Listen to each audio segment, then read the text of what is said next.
Siapapun meninggal punya dosa, teman-teman sekalian, hati-hati. Sekecil apapun dosa itu sudah cukup mendatangkan siksa kubur. Walaupun belum tentu dia masuk ke dalam api neraka. Jadi jangan dianggap remeh. Makanya kisah yang masyhur berhubungan dengan masalah ini adalah kisah Utsman bin Affan radhiyallahu anhu yang pernah menziarahi kuburan lalu terisak-isak menangis seperti anak kecil. Lalu beberapa teman-temannya di zaman khilafah beliau berkata, wahai Amir Mu'minin, kenapa anda menangis melihat kuburan? Padahal Nabi SAW sudah menjamin buat anda surga. Dan anda ini siapa? Terkenal anak mantunya Nabi SAW, ya, dapat jaminan surga. Nabi sebutkan lisannya langsung, Utsman di surga, dijamin. Bagaimana bisa anda menangis seperti ini? Jawaban Utsman radhiyallahu anhu sangat bijak. Orang yang beriman dan berilmu punya jawaban yang tepat. Dia mengatakan Rasulullah SAW menjamin buat saya surga, tapi tidak menjamin saya selamat dari siksa kubur. Dari mana jaminan saya disiksa dulu di kubur? Nanti saya masuk surga, betul. Tapi di kubur disiksa dulu karena masih ada dosa.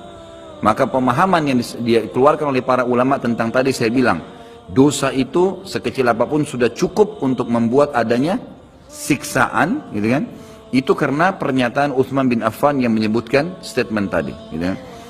Jadi kita harus memahami poin ini, teman-teman sekalian. Makanya jangan pernah tunda minta maaf sama orang. Jangan pernah tunda mengembalikan haknya orang lain. Jangan pernah menganggap remeh dosa-dosa kecil. Tidak boleh sama sekali. Karena kita akan lihat nanti salah satu penyebab azab kubur adalah tidak cebok pada saat kencing. Masalah kecil yang dianggap kecil oleh orang, gitu kan? Banyak orang anggap remeh. Maaf, banyak saudara-saudara kita yang membawa taksi, kendaraan umum di luar sana, kemudian kadang-kadang kita lihat di pinggir jalan kebelet kencing, main mampir sembarangan saja, ya, kencing sembarangan, tidak membersihkan dirinya. Ini berbahaya, penyebab azab kubur. Kata ulama, kalau kencing saja itu sudah menjadi penyebab, bagaimana dengan buang air besar? Bagaimana dengan orang junub tidak mandi? Bagaimana dengan hal-hal yang lebih besar lagi? Gitu kan? Karena memahami hukum-hukum syari seperti ini, kalau hal yang kecil saja dilarang, berarti hal yang besar lebih pantas untuk dilarang. Kalau hal kecil saja mendatangkan azab, berarti hal yang lebih besar lebih pantas mendatangkan azab. Jadi harus hati-hati, gitu kan? Kalau amal ibadah kecil kita kerjakan sudah besar pahalanya, bagaimana dengan amal yang wajib misalnya, atau amal yang besar yang kita kerjakan?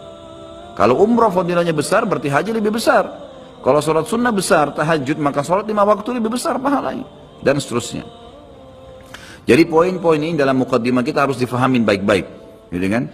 Terutama yang terakhir saya ucapkan tadi. Hati-hati teman-teman sekalian. Saya juga tahu diri saya pasti punya salah, tapi saya mengajak diri saya dan jemaah sekalian untuk beristighfar kepada Allah, bertaubat. Jangan tunda pengembalian haknya orang lain, meminta maaf kalau punya kesalahan.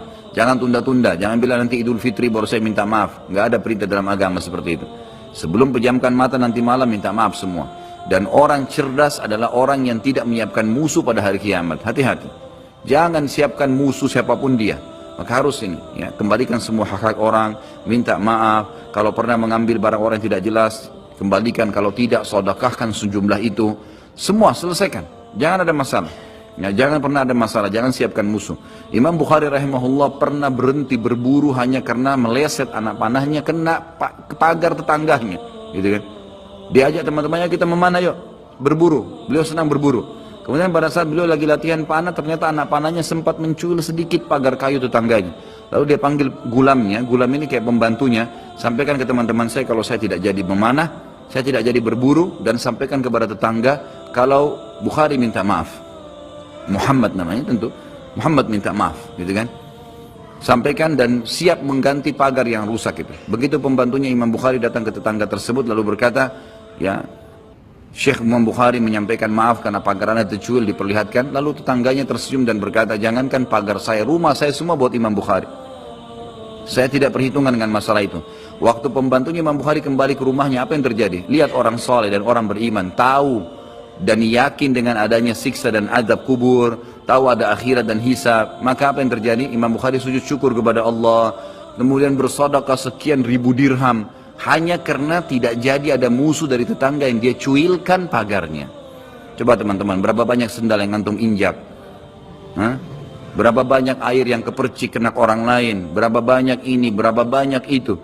Berapa banyak yang kita anggap remeh mengambil karena teman punya dan seterusnya. Ini hati-hati. Jangan siapkan musuh hari kiamat. Azab kubur datang kepada siapapun yang masih punya dosa. Dan dosa ada hubungannya dengan Allah subhanahu wa ta'ala, ada hubungannya dengan makhluk. Kalau berhubungan dengan Allah azza wa jalla, kita bertaubat kepada Allah. Allah maha pemurah. Dia akan terima taubat hamba-hambanya asal ikhlas.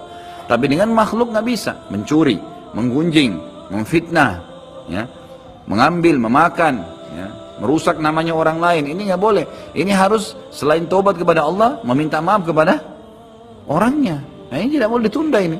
Nggak ada gengsi di sini.